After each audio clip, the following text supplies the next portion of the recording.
वंदे मातरम। ये मेरा वीडियो हमारे भारत के प्रधानमंत्री माननीय नरेंद्र मोदी जी के लिए है। डायरेक्ट मैसेज है। हिंदुस्तान में एक सबसे बड़ी समस्या जिसको टाला जा रहा है, रोजगार के बारे में सवाल उठाया जाता है तो लोगों को गद्दार क्यों कहा जा रहा है? अगर देशद्रोहियों को वतन के खिलाफ बोलने का उसी किताब के आर्टिकल 19 ने एक अधिकार दिया है, तो क्या एक युवा को भारत के ये अधिकार नहीं है कि वो सवाल पूछ पाए? कोई भी पार्टी, चाहे भाजपा हो, कांग्रेस हो, आम आदमी हो, समाजवादी हो, जो विपक्ष में होते हैं तो वही चीज बुरी होती है, जब पक्ष में आ जाते हैं तो वही चीज सही लगने लगती है। और मैं आपसे एक ही बात डायरेक्ट कहना चाहता हूँ, और ये सच्चाई है, बेरोजगारी जिस स्तर पर पहुंच गई है, कोई बात क्यों नहीं कर रहा है? हमें मुद्दों को दबाना नहीं है। अगर ये मुद्दे दबाए गए तो आगे चलकर ये बहुत बड़ी देश की समस्या हो जाएगी। लेकिन ध्यान रखिएगा मोदी साहब, कहां पर गलतियां हो रही हैं? एग्जाम करवा दिए जाते हैं। एग्जाम क्यों? प्रेशर में पैसा ले लिया जाता है। उन गरीब बच्चों से कहां से आकर वो एग्जाम देते हैं। अब वो सरकारी एग्जाम अगर करवाए जाते हैं तो सबसे बड़ा मुद्दा है कि उनके रिजल्ट क्यों नहीं दिए जाते हैं। और अगर ये रिजल्ट नहीं दिए जा रहे हैं तो आप क्यों नहीं डंडा चलाते हैं?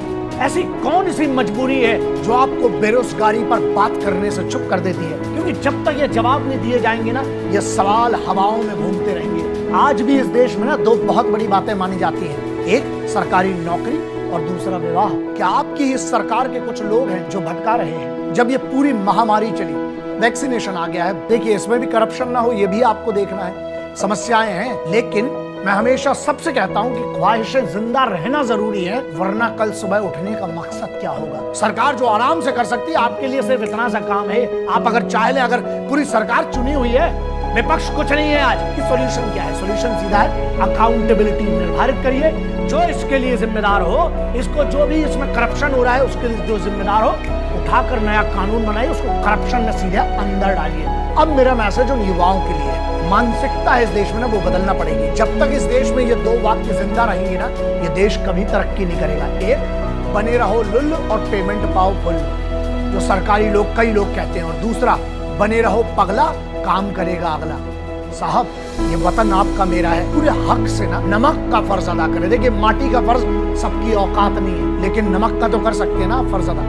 तो जो भी ये यूथ है उसके लिए ये मैसेज है, आप प्राइवेट काम में क्यों नहीं जाते हैं?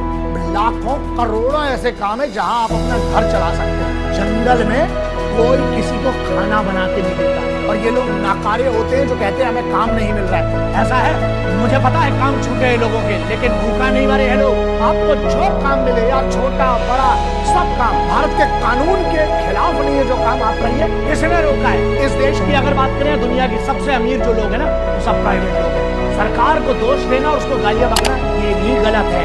आप खुद देखिए कि आपने अपने फ्यूचर के लिए क्या